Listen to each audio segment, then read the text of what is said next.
future. We can also help businesses invest with comprehensive financial strategies. We make it easy for you to focus on what you do best, running your business. With roots here in Indiana, we understand the local market and what it takes to make it grow. You can call us at 724-915-0000 or visit us online at gces.us. GCES, turning retirement planning from a chore into something more. Voted Indiana's best financial planner in 2023 and 2024. GCES.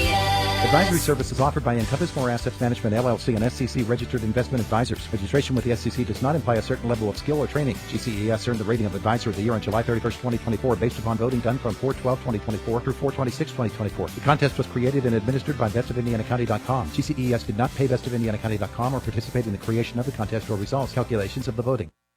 It is the voice of Indiana County, WCCS 101.1 FM, AM 1160, and WCCSradio.com. And Dr. Dan Clark is with us. It is Breast Cancer Awareness Month.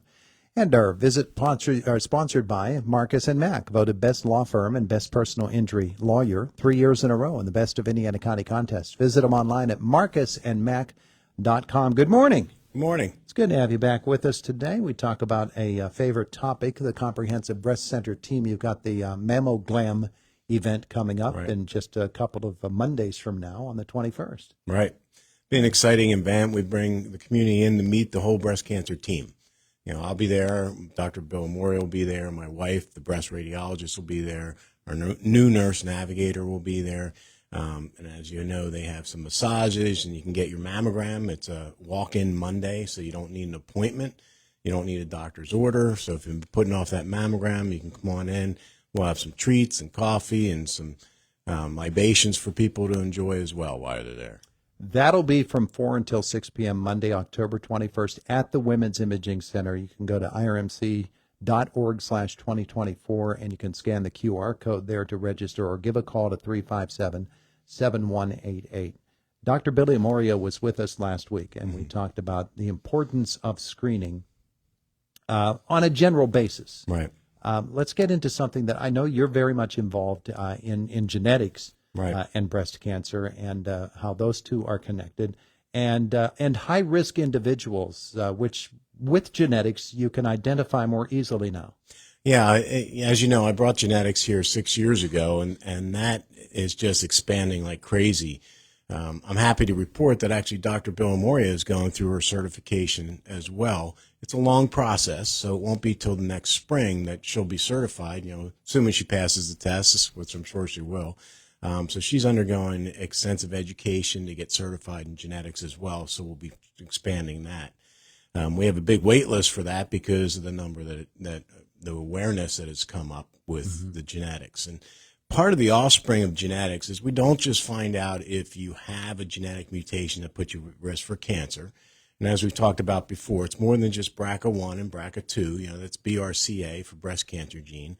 We now know there's 10 different genes that can cause breast cancer. Some have a higher risk than the BRCA genes, some lower. And so it's different counseling about your options moving forward.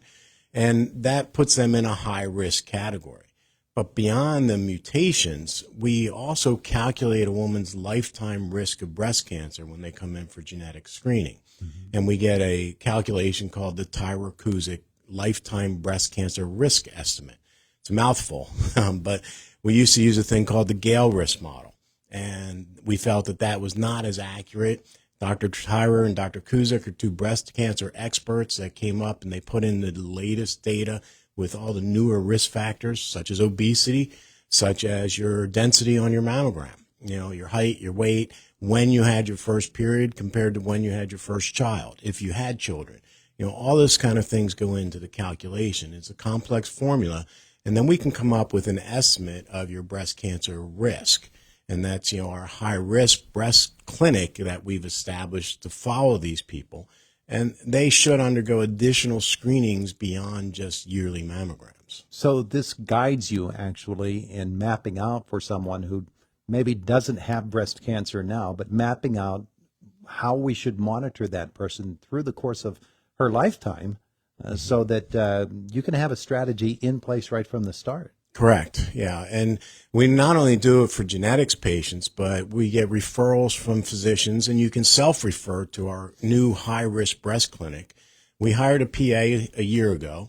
Chrissy Kemmerer, she's going to be here next week with our new nurse navigator, Deb Geisel. And Chrissy has been training with Dr. Bill Amore and I for the last year. She had her 1-year anniversary this past week, and she will be running the high-risk breast clinic. And I'll be there as well for any additional exams, counseling, anything like that. It'll run simultaneous with my clinic. And so patients will be referred, and we can calculate that Tyrer-Cuzick breast cancer risk. Patients will come in. We have a tablet we give them when they come in. They fill out answer the questions to the tablet, and we instantaneously, at the end of it, it automatically calculates that Tyrer-Cuzick breast cancer risk estimate. And then we can tell them whether they qualify for genetic testing, or if they don't need genetic testing, however, you still calculate into a higher risk category, because not everybody who qualifies for genetic testing, or I should say it the other way, not everybody qualifies for genetic testing, but a lot of those who are referred still end up with a high risk for breast cancer. Yeah, and of course, then that will guide whether you're doing MRIs, whether you're doing mammograms only. 3D mammography, of course, is still the standard to be set for the baseline, Right. and so that guides not only your process through what we hope is not a breast cancer journey, but a breast cancer monitoring type of thing, so that when breast cancer develops, you're already very familiar with the anatomy and with that person as a whole, and yeah. Let's move it on to treatment then. Sure. With this being the case and knowing somebody is at a higher risk, treatment becomes something that I don't want to say it's a formula, but it certainly is you're much better able to approach it and to attack it. Right. With the high risk screening, the whole idea is early detection. And we consider you high risk if your lifetime risk calculates over 20%. There was recently brought to light by an actress whose primary care doctor was astute enough to know that she had breast cancer history in her family and calculated the Tyrer-Cuzick breast cancer risk, and she was found to be at high risk. Her mammogram was negative. However, she had a breast MRI, which picked up an early breast cancer. And mammogram by far picks up more breast cancers than any other screening modality we have. It's the best study to start with. However, with the increased densities, we now know that decreases the sensitivity of mammograms. As you know, my wife's a breast radiologist, and we recently brought her up here 2 years ago to run the women's imaging department. And I like to quote her. She says, as the breast gets more dense on mammogram, they get whiter. Well, cancers usually show up as white on a mammogram. And so she says it's like looking for a snowball in a snowstorm with denser breasts. And that's where additional screening with either breast ultrasound or breast MRI come into play. Yeah. With Dr. Margaret Clark and with the entire team that you have at IRMC, you've been able to design really a programmatic approach to breast cancer treatment here in Indiana County and the region, really. People are now coming to IRMC for their breast cancer diagnosis and treatment from all over this region, and it must be gratifying to you, but more important, it must be really for the folks at IRMC something that is a hang your hat type of moment. Mm-hmm. Yeah, I'm really proud of the program, and I may be the director, and you've heard me say this before, but it's not one person. I always say, people will ask me, how did I come in here and get, we were the first nationally certified breast program between Harrisburg and Cleveland before any of the major universities downtown or anything. And we just had our 3-year recertification, so we're the first to get our recertification for our national program. And I always tell people it was actually fairly easy to do it here because most of the components were already in place. And they just needed somebody to coordinate it and bring it together and add some additional components. It did bring in some more things, but that I can't do that by myself. It involves oncology with our medical and radiation oncologists. We have this wonderful agreement now where a branch of the Hillman Cancer Center is right on campus. So any treatment that you can get downtown at Hillman or McGee, we have available right on property now. The radiologists were all willing to jump in and get on board.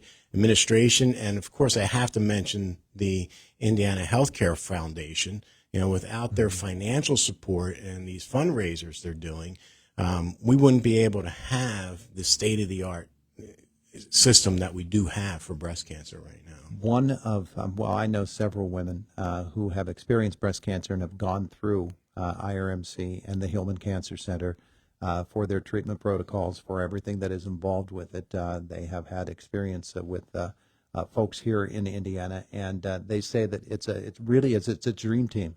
That they are so very, very glad that they went through it here, because you're right.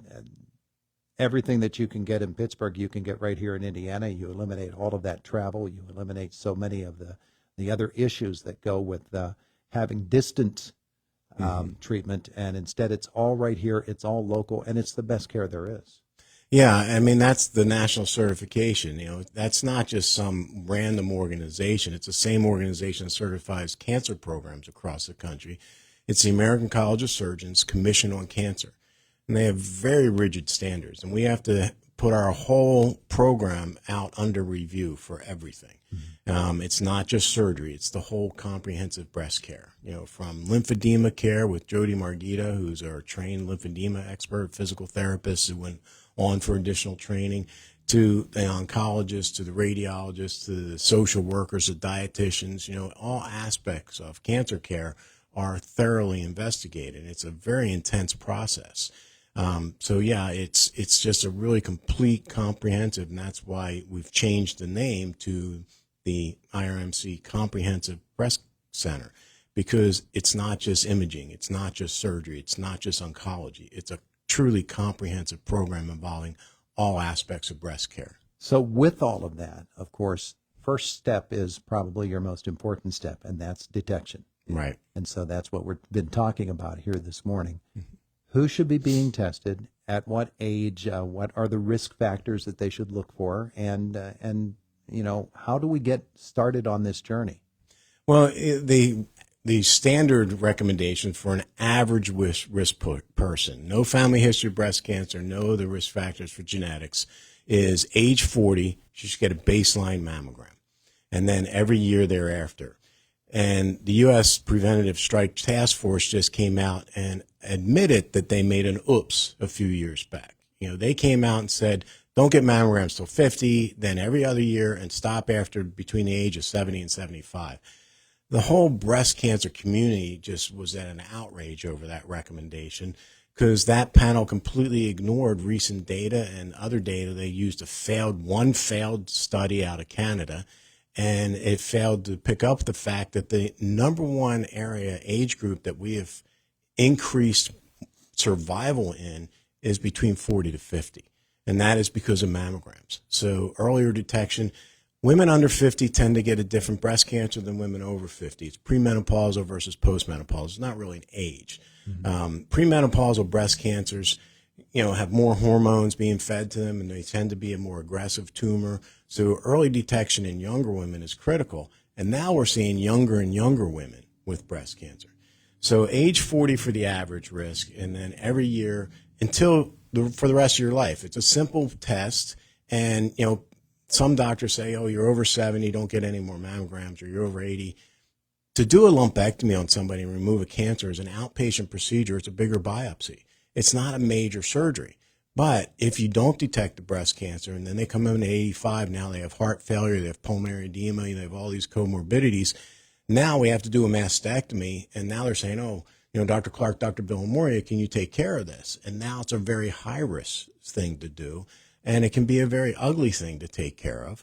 And whereas if they had just gotten mammograms throughout their life, no age limit, then pick it up at a small 1 centimeter or less, it's a simple removal with a biopsy.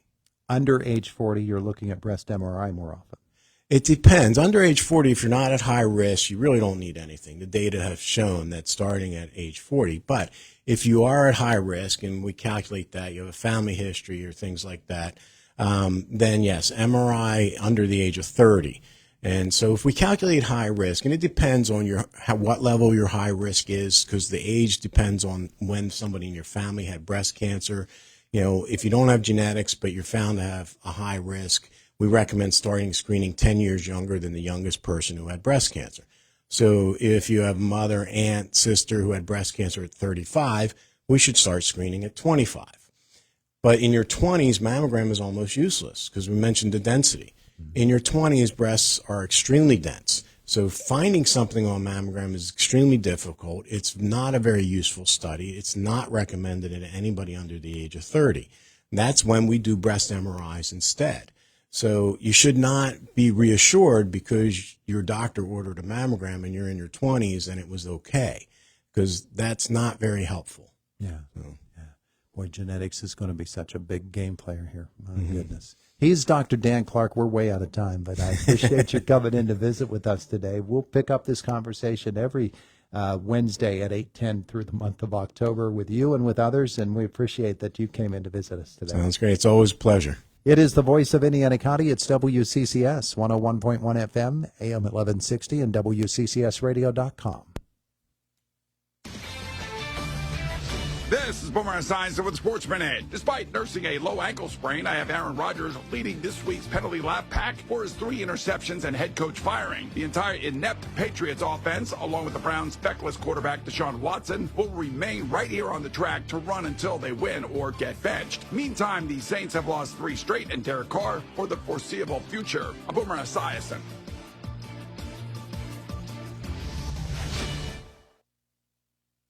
While retinitis pigmentosa takes Mark's vision, his family gives him hope, whether at the family business or at home with his wife and sons. He knows he's not fighting alone.